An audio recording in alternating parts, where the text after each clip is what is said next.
all hot paper craft. Once you have the model finished so far that you have the main body, including the rear view mirrors, as one part, yeah, and then the wheels as separate parts, then you can go ahead and define the parts for the paper model. Okay, so if you export it, then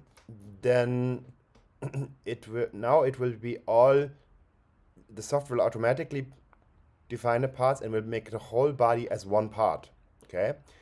Also, another thing that may happen if you export is if you go to export in paper model, that it says, okay, there are 4 twisted polygons. Okay, so this means there are surfaces which are not straight, because paper can be bent, but the surfaces in this model cannot be bent. It's a shortcoming of the paper export model plugin. So what you need to do is that if this error message comes, it automatically selects those surfaces for you. Then you go to edit mode, and then you will see that, okay, so this is these 4, right? Okay, and then it's actually very easy to resolve this problem. You just go here to face and to triangulate faces, and then it will create new lines here to make them come out. Actually, you could also do it, you could also do it another way.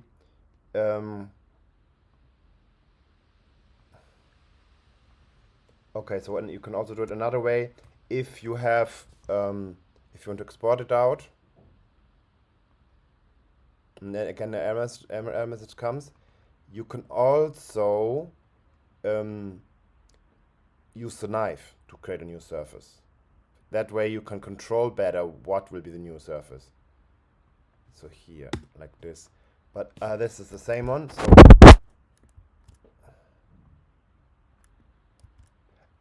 you could also do it in this way, right, from here to here, which will lead to a different kind of shape, which is actually the shape I would prefer in this case. Okay, so here I will make it like this.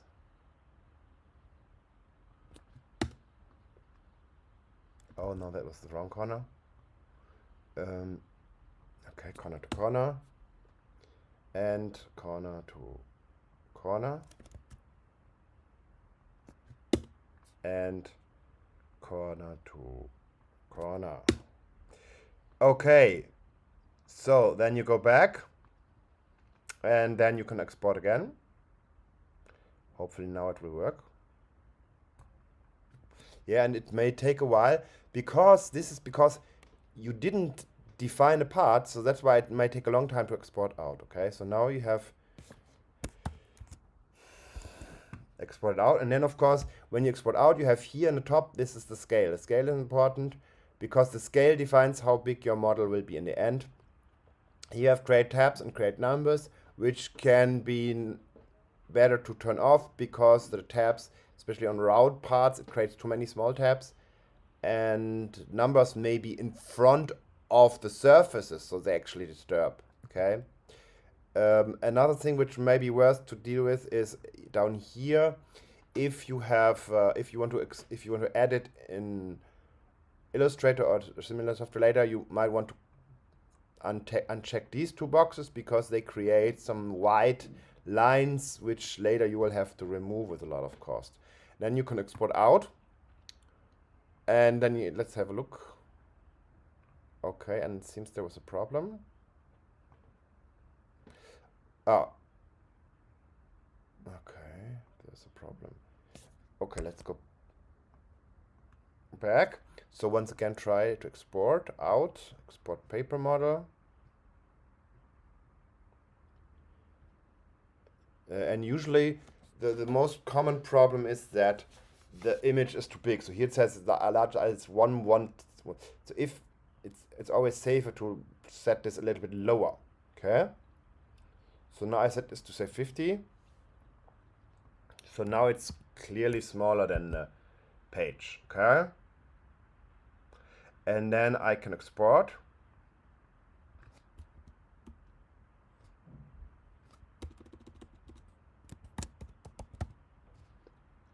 And then watch the message here in the bottom. Okay, so it says save the one-page document. So now if I open this, what I get is this. You see here that now the whole car body is as one part. And first of all, you know, this makes it very small. And the other thing is that this is not good to build. Okay, so there are two things that you should do. No, I mean, you should actually define the parts, so then when you export it out, you will know which part is which part. Okay, so for that you have a function called mark seam and clear seam. Okay, so you, for that, in order to mark seams, of course you need to select edges. Okay, and yeah, turn off the knife, and then you select the edges, and depending on what car you have, there may be different choices to do this. Okay, so but what's always a good idea is to use this main frame here around. Okay, and of course you can use Option on Mac or Alt on PC to select the rounded parts quicker. Yeah, it selects additional things here, and of course use Shift to add edges and hold shift to add and remove edges from your selection. Okay, so now I'm selecting this frame and I'm turning it to mark seam. I'm doing the same thing on the opposite, of course, on the opposite side, of course. Yeah, deselect this one, select those edges here, and yeah, select all of them. And of course, actually, I can also use right click or two-finger click and then get a mark seam, which is usually faster. Okay, so the best idea is to have two sides, then have one top part which goes all along the way, and then separate the bottom. Yeah, and in the case of this one, we could see that it actually produced those holes as part of the big part. Okay, so it's especially these, the inner part of the fenders, it's better to have it separately. So that's why I need to mark here all along the edges of the bottom. Okay, so here there's this tiny corner. This is not very good. So then I will just go a little bit wider here. Yeah, because that edge is too small to cut later. And so I will mark all around the edge here, mark all around the edge here, and mark the seams. Okay, and so this is the bottom. Then this part is better to keep it separate. Yeah, so I will remove the edges here, and I will also define here where should it be cut in here. Okay, so I will also use these edges as seams. Okay, then as we already saw in the first exported image, the rear view mirrors will automatically be separated. Yeah, but I want to have them as well. I want to define how they are cut apart. Okay, so I will draw a line for the seam in the bottom where it will not be seen so obviously. So this is like one. And then I want to have this flap to be glued on at the end. So I will select these.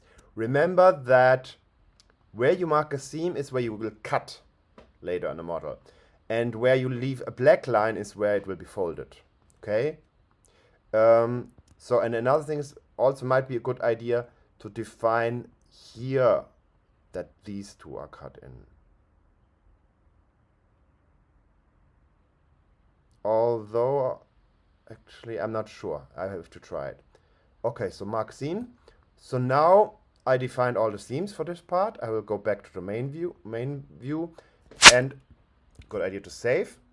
Then export out again, and you will see now that this is much faster because he doesn't have to calculate so much anymore because you already told him what the parts are. Okay, so I will export this as van plane 2. And again, and you can also see that the scale is now higher because you don't have this huge one part anymore, and that's why all the parts can be bigger on the page. Okay. Once again, I will. Yeah, I think a good scale would be 1 to 30, which is the one I used to show you to build the models I showed you. Um, and so here we have create tabs, and once again, export out. Okay, and a 2-page document was exported. So let's have a look. So now we have the main body as one part, and as you can see here, you have a very small tab here, yeah. But if you make this anywhere else, it will be equally small, so it doesn't really matter. This is like the front part here, where the and then here you have the 3 fenders, you have the rear view mirrors, you have the side parts, you have the bottom part, and yeah. So now it was exported like this, okay. So now and then the wheels, you have to export them separately. The wheels, you don't need to set up the seams, it will be automatically. And of course, if all 4 wheels are the same, then you only need to export the wheel one time. If you have 2 different kinds of wheels which have different widths, then of course, or different size, then you have to export each kind of wheel twice. Each kind of wheel once. Okay? So then you export out, and of course you should also set it to 1 to 30. So you should make sure that the scale is the same for both of them. Okay? Blend to wheel.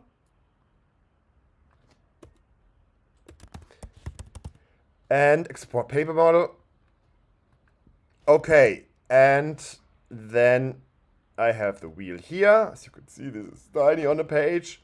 And now I can go ahead and take these into Illustrator or a similar software. But you see, I have all those tabs. You see all those tiny tabs here, okay? So if I open this in Acrobat, you can see here that you have all those. How to move this? You have all those tiny tabs here, and even the tabs is overlapping the other part, yeah. And in some cases, you even have, in this case, we didn't have it. Here you see that. So the numbers appear in front of the part. That's totally unacceptable. Okay, so that's why it's actually better to export out. When you export out, to have to deactivate these 2. Okay, export out. So now you can see that now the wheel is pretty clean. Okay, do the same one for the main body.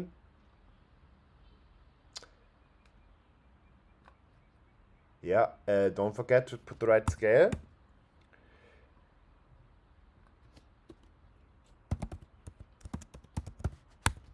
And export. Okay, and then you have the clean parts. Okay, and you can open them in Illustrator, and actually they even fit on one page like this. Guess I didn't set the size correctly. But anyway, so now you can go ahead and edit them in Illustrator. Yeah, thanks for watching.